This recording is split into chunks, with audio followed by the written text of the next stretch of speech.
எங்கள் முந்தைய காணொளியில் நம் ஜெபங்கள் சில நேரங்களில் பதில் கிடைக்காததற்கான காரணங்களில் ஒன்றாக நாம் தேவனுடைய சித்தத்தின்படி ஜெபிக்காததே என்பதை கற்றுக்கொண்டோம். அந்த காணொளியை இன்னும் பார்க்கவில்லை என்றால் அதன் இணைப்பை கீழே உள்ள விவரிப்பில் காணலாம். இப்போது நினைவூட்டுகிறேன், தேவனுடைய சித்தமே நம் தனிப்பட்ட ஆசைகளை விட மிக முக்கியமானது. ஏனெனில் அவர் நமக்கு நல்லது எது என்பதை அறிவார் மற்றும் அதையே நமக்கு கொடுக்க விரும்புகிறார்.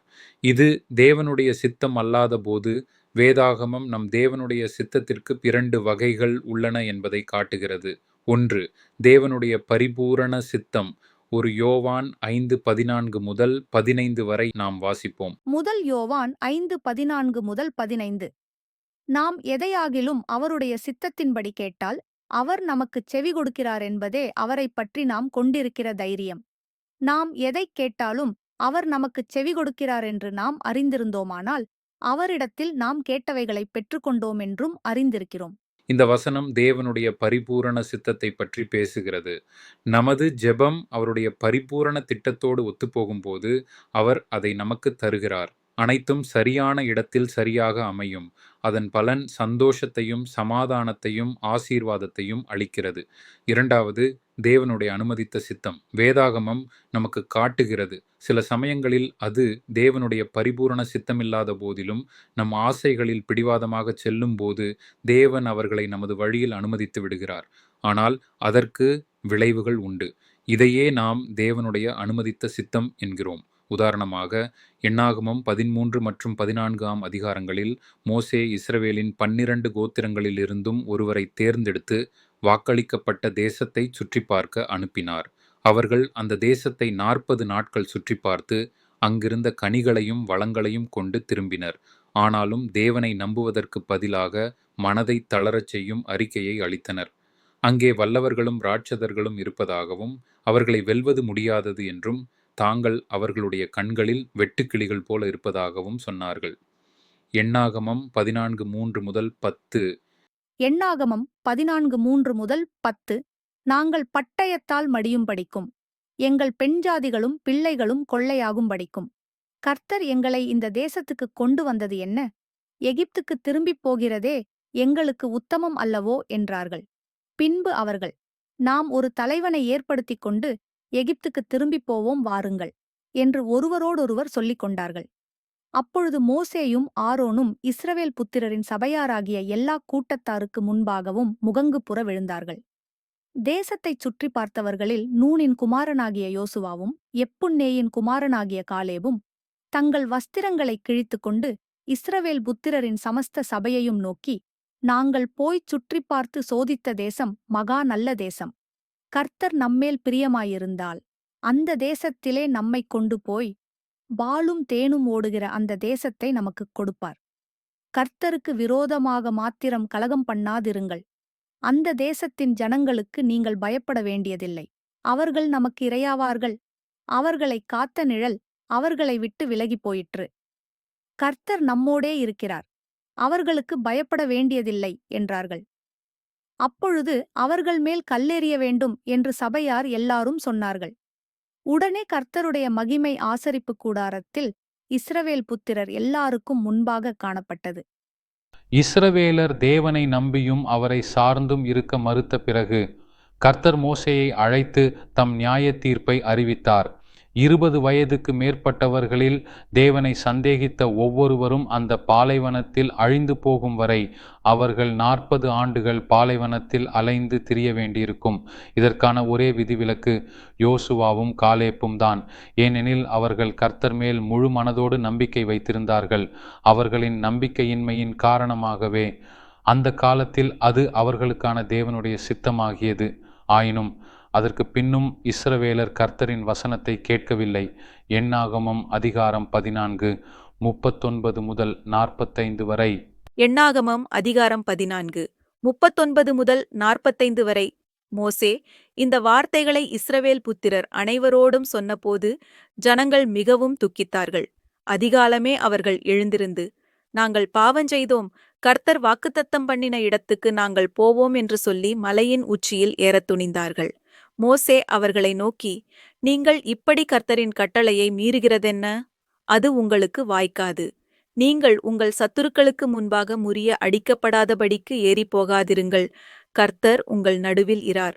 அமலேக்கியரும் கானானியரும் அங்கே உங்களுக்கு முன்னே இருக்கிறார்கள். பட்டயத்தினால் விழுவீர்கள். நீங்கள் கர்த்தரை விட்டு பின்வாங்கினபடியால் கர்த்தர் உங்களோடே இருக்க மாட்டார் என்றான். ஆனாலும் அவர்கள் மலையின் உச்சியில் ஏறத் துணிந்தார்கள். கர்த்தருடைய உடன்படிக்கையின் பெட்டியும் மோசேயும் பாளையத்தை விட்டுப் போகவில்லை. அப்பொழுது அமலேக்கியரும் கானானியரும் அந்த மலையிலே இருந்து இறங்கி வந்து அவர்களை முறிய அடித்து அவர்களை ஓர்மா மட்டும் துரத்தினார்கள். இதுவே தேவனுடைய அனுமதித்த சித்தம். நாம் தேவனுடைய சித்தத்திற்கு எதிராக பிடிவாதமாக நம் ஆசைகளில் நடந்தால் தேவன் அதை அனுமதிக்கலாம். ஆனால் அவர் நம்மோடு இருக்க மாட்டார். விளைவுகளை நாமே அனுபவிக்க வேண்டியிருக்கும். எரேமியா 42ஆம் அதிகாரத்திலும் இது போன்ற சம்பவம் வருகிறது. பாபிலோனியர்கள் எருசலேமை கைப்பற்றிய பின் சிலர் எரேமியாவிடம் வந்து, தேவன் எங்களை எந்த வழியில் நடத்த விரும்புகிறார் என்பதை தெரிந்து கொண்டு சொல்லுங்கள் என்றார்கள்.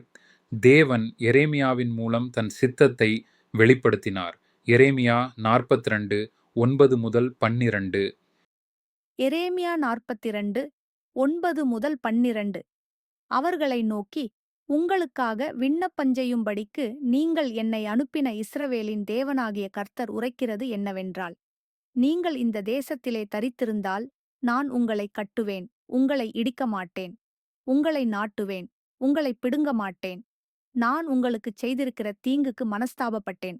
நீங்கள் பயப்படுகிற பாபிலோன் ராஜாவுக்கு பயப்பட வேண்டாம், அவனுக்கு பயப்படாதிருப்பீர்களாக என்று கர்த்தர் சொல்லுகிறார். உங்களை இரட்சிக்கும்படிக்கும் உங்களை அவன் கைக்குத் தப்புவிக்கும்படிக்கும் நான் உங்களுடனே இருந்து அவன் உங்களுக்கு இரங்குகிறதற்கும் உங்கள் சுயதேசத்துக்கு உங்களை திரும்பி வர பண்ணுகிறதற்கும் உங்களுக்கு இரக்கஞ்செய்வேன். இது அந்த ஜனங்களுக்கான தேவனுடைய பரிபூரண சித்தம். ஆனால் அவர்களுடைய இதய வாஞ்சைகளோடு தேவனுடைய சித்தம் பொருந்தவில்லை என்பதை உணர்ந்தபோது அவர்கள் கீழ்ப்படையாமல் தேவன் சொன்னதை எதிர்த்து போனார்கள். எரேமியா 42 19 முதல் 22 வரை. எரேமியா 42 19 முதல் 22. யூதாவில் மீதியானவர்களே, எகிப்துக்குப் போகாதிருங்கள் என்று கர்த்தர் உங்களைக் குறித்துச் சொன்னாரென்பதை இந்நாளிலே உங்களுக்குச் சாட்சியாக அறிவித்தேன் என்று அறியுங்கள்.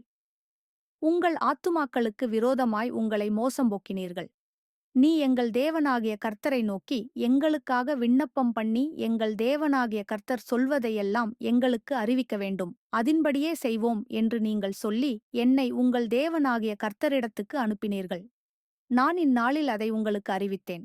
ஆனாலும் உங்கள் தேவனாகிய கர்த்தரின் சத்தத்துக்கும் அவர் என்னைக் கொண்டு உங்களுக்குச் சொல்லி அனுப்பின எந்த காரியத்துக்கும் செவிகொடாமற் போனீர்கள். இப்போதும் தங்கியிருப்பதற்கு நீங்கள் போக விரும்புகிற ஸ்தலத்தில்தானே பட்டயத்தாலும் பஞ்சத்தாலும் கொள்ளை நோயாலும் சாவீர்கள் என்று நிச்சயமாய் அறியுங்கள் என்றான். இந்த வசங்களில் மூலமாக பார்க்கிறோம், அவர்கள் தங்கள் விருப்பத்தில் பிடிவாதம் பிடித்து தேவனுடைய வழிநடத்தலை எதிர்த்து வற்புறுத்திச் சென்றார்கள்.